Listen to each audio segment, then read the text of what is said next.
Hi, everyone, and welcome to podcast 10 with Tom and Harry, which is basically still a name because we're trying to pick a good name for it. So not an easy one. Yeah, welcome. Today's episode, we're going to be talking about what to do if you're not getting results for a client. Something that we've got asked like quite a lot, really, mate, haven't we, about this topic? So Yeah, we're gonna talk about if you're not getting results for a client, why would that be, and what you can do about it. Um, we're going to briefly touch on is the industry saturated or not, and the views on what me and Harry have on that. And then hopefully we get enough time. We might have to do another podcast, but we're going to talk about how you can actually effectively quit your job in 30 days with a plan, like a strategy plan to do it. love So it. that's what we're going to do. So kick it off, Harry. Like let's dive straight into if you're not getting results for a client, just talk through that process, that emotional feeling Yeah, of what that is like.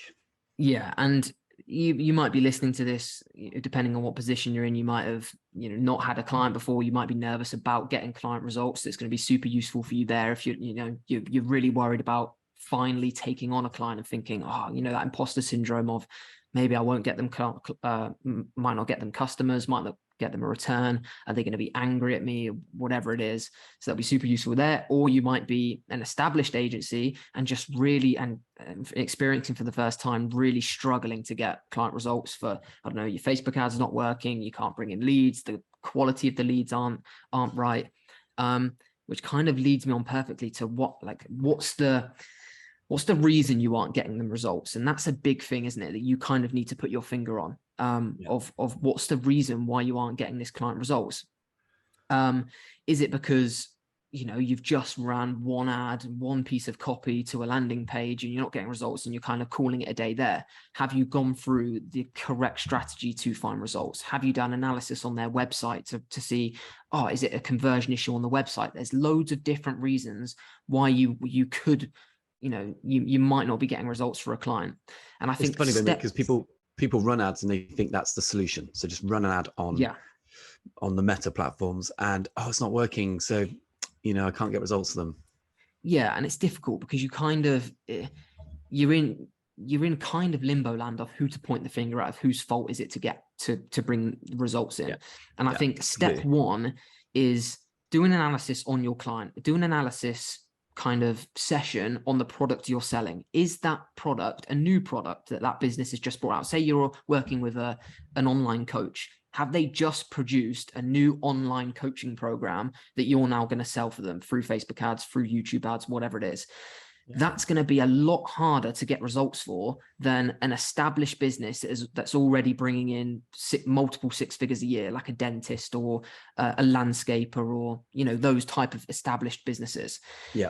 When you're going in to a brand new product that they've just created, no case studies, no previous customers on that product, there's so many things that could be wrong with that product that's making you not get sales. Your ad campaigns and your marketing could be perfect. You could have all of the pieces there, but the price is wrong, or the offer's not right, or is there even a demand for that type of product in that industry? There's so many questions that you need to ask, and it changes depending on how established that business is for me. Because I think with us, even with us, we've struggled to get some clients results, and that's and Oh yeah. 99% of the time it's because that product was a brand new product on the market. When you think about Yeah. it, it's a brand new clothing brand that have just come out, or it's a brand new online coach that's produced a program that have never had customers before.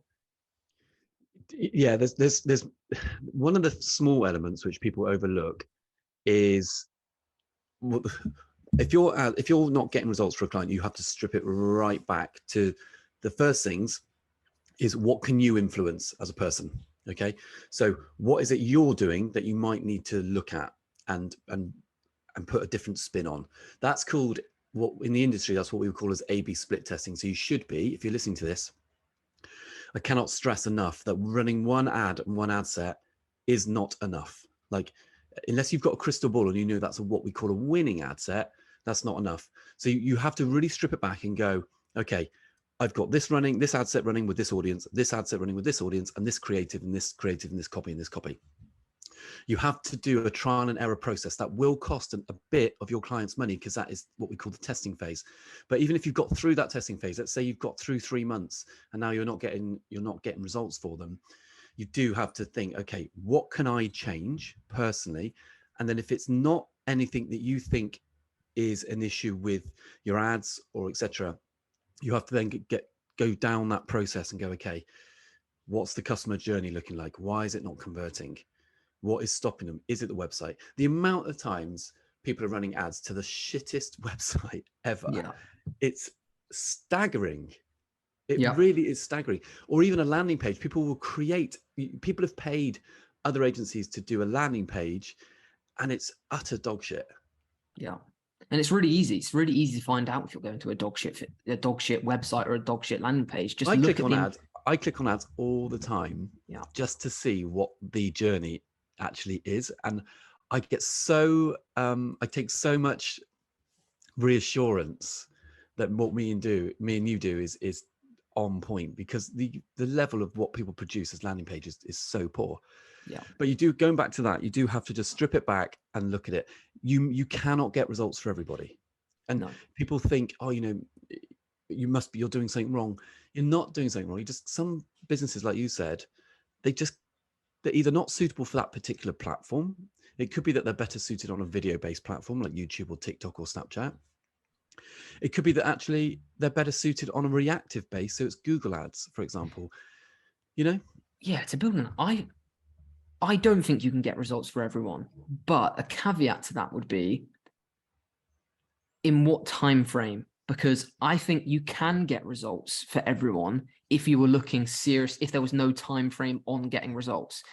If you were looking at a direct return on ad spend and a direct return on investment with you as an agency, results as in a positive ROI, yes, it's every business isn't possible. However, if every business invested in marketing long term, even the clients that we've struggled to get results for, if they did marketing for 10 years to build their agency, to build their business to an established business, you would start to get customers. But when you're taking on clients, like everyone in this space, including us, for a 3 or 4 month kind of trial period or initial contract, you can't get everyone results, because 4 months just isn't enough to be making 5K in revenue to cover your retainer and ad spend for a startup business. It just isn't. It's impossible. No, it is completely. And it makes me laugh sometimes when people come to us and say they've been running ads for like 2 weeks for a client and they're not getting results. I'm thinking, like, you should have made that quite clear to your client that you're not going to get results in 2 weeks. Yeah. And actually, for those listening, you need to make it quite clear that you're probably not going to get results for the first 4 to 8. Yeah. Depending on the service. Like the amount of times, like me and you have a minimum 4-month contract now, and normally it goes on way beyond, doesn't it? But the amount of times when we've gone through a very, very heavy testing process, where we've spent probably 2 to 3 grand of the client's money just to find out what works. Yeah. And then on month 4, we've hit a sweet spot and we've gone, right, scale time. And and it goes.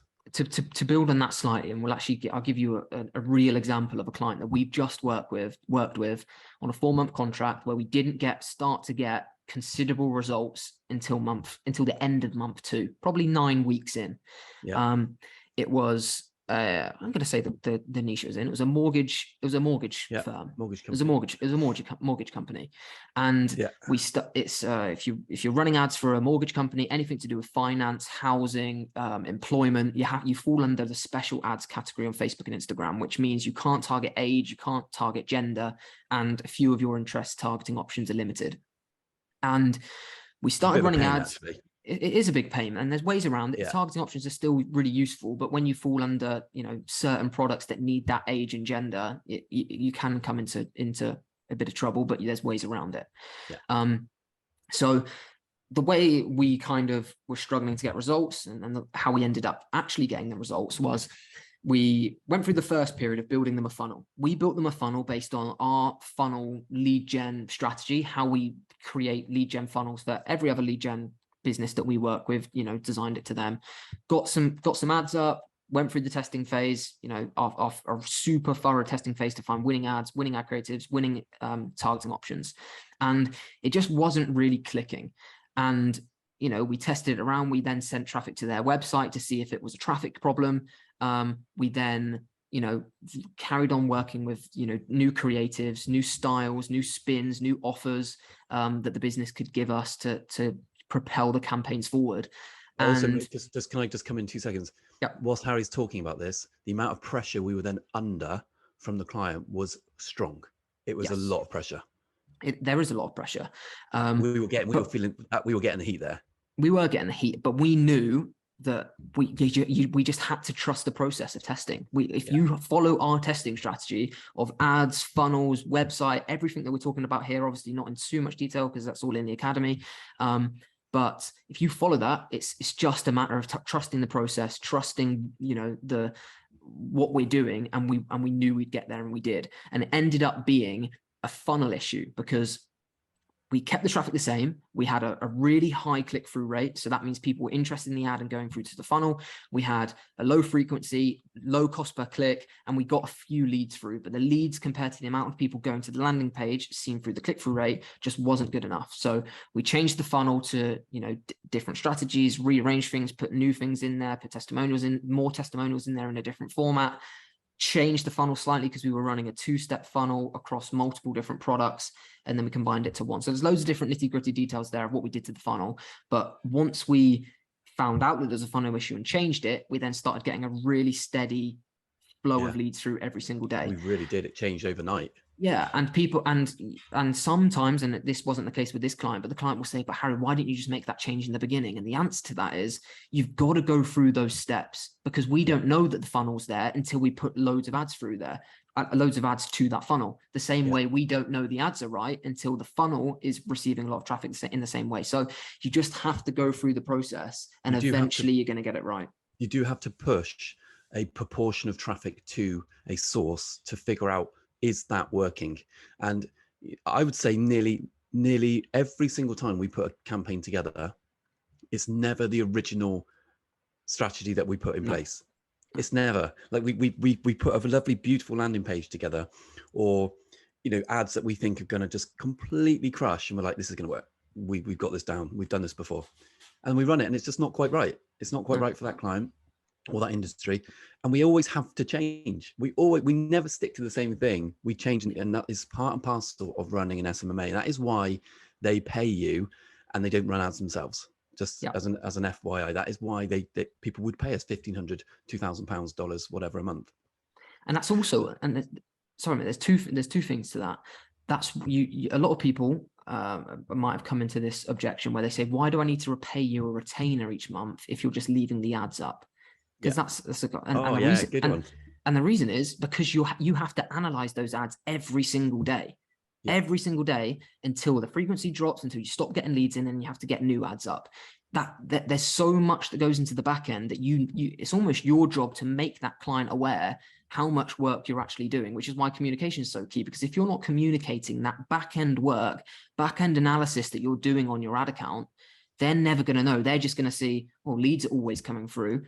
Like, they're just leaving the ad up. Why am I paying them? Let's just leave this up forever. But as soon as they get rid of you, that ad fatigues in 2 more days, and then their leads dry up. So that's where it's important for you to let them know. You had it recently, didn't you? You said to a client, I guess it's difficult for you to see how much time we're spending on this because all you're seeing is the results.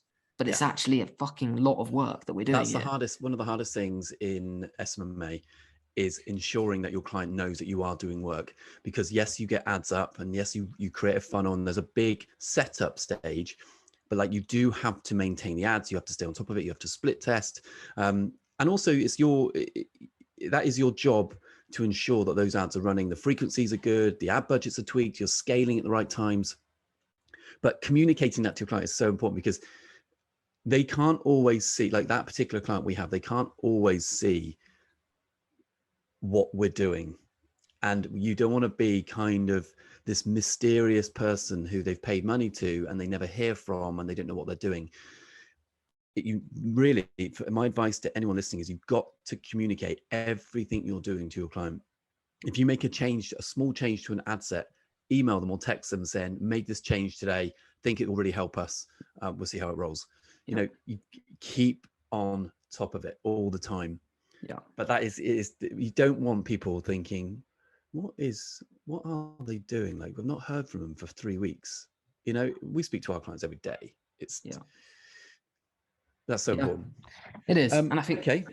One final thing about not getting results, we've mentioned it in a previous podcast, but I think it's important to mention here while we're talking about it, is what's the job of everything that you do? For example, the ad. The whole objective of your ads that you get up is to get them to a landing page. Once they're on that landing page, the job of that ad is almost done, unless you're doing kind of, different types of campaign. But for 90% of the things you do, the whole point of that ad is to get them off of Facebook and Instagram, off YouTube, off Google, and onto your landing page. Then it's the job of the landing page to convert that traffic into a lead, into a sale.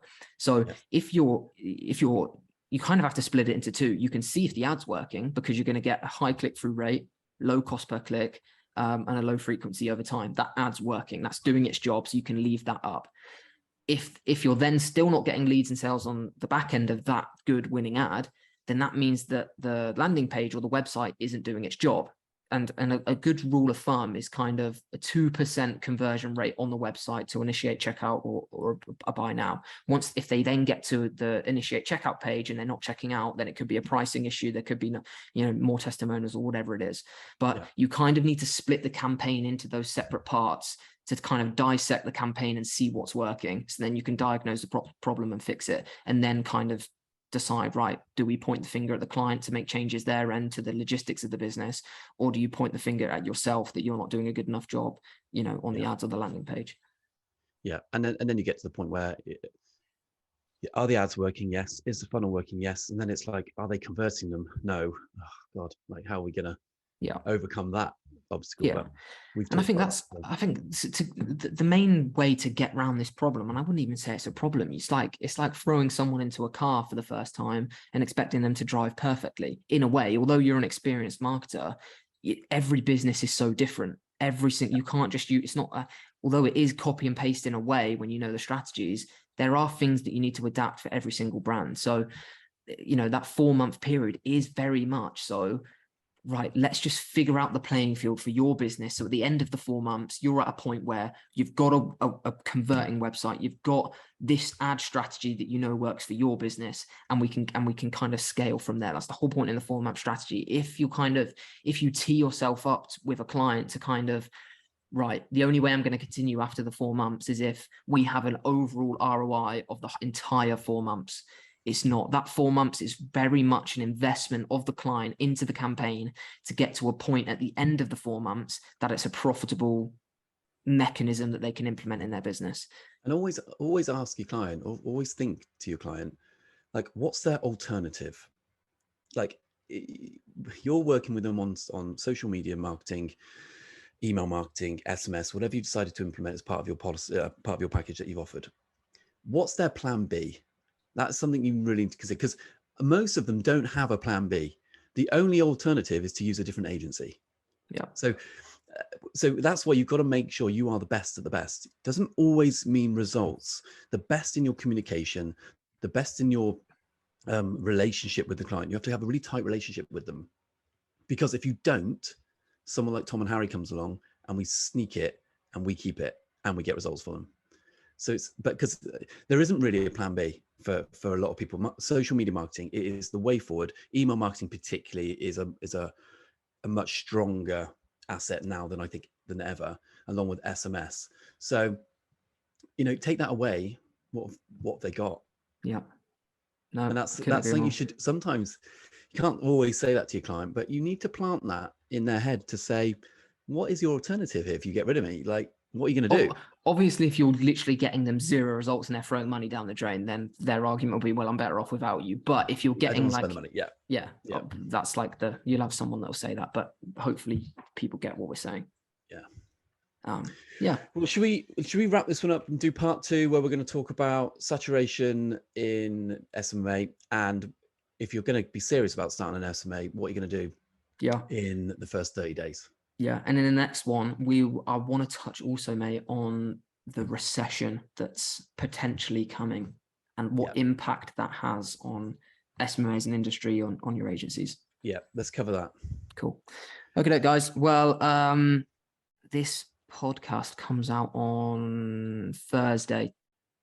Yes, Thursday the 29th. So the next podcast will be on Monday. If you've not watched the last episode, drop it a watch. There'll be a link somewhere around this video. It was on the top 5 SMMA softwares to get your agency to 10K.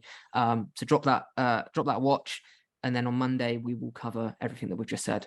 Make sure to subscribe, like, follow us on Instagram, and yeah, do all the good stuff. Yeah, and for those, if you are interested in learning exactly how to do this and having mentors to support you, we have our academy. You can always check it out. Go to the landing page. If it's not for you, it's not for you. It's no issue. But we are 2 incredible mentors. And if you're serious about it, then we probably need to have a discussion. But we are there for people if you need us. 100%. Right, guys. We'll see you in the next one.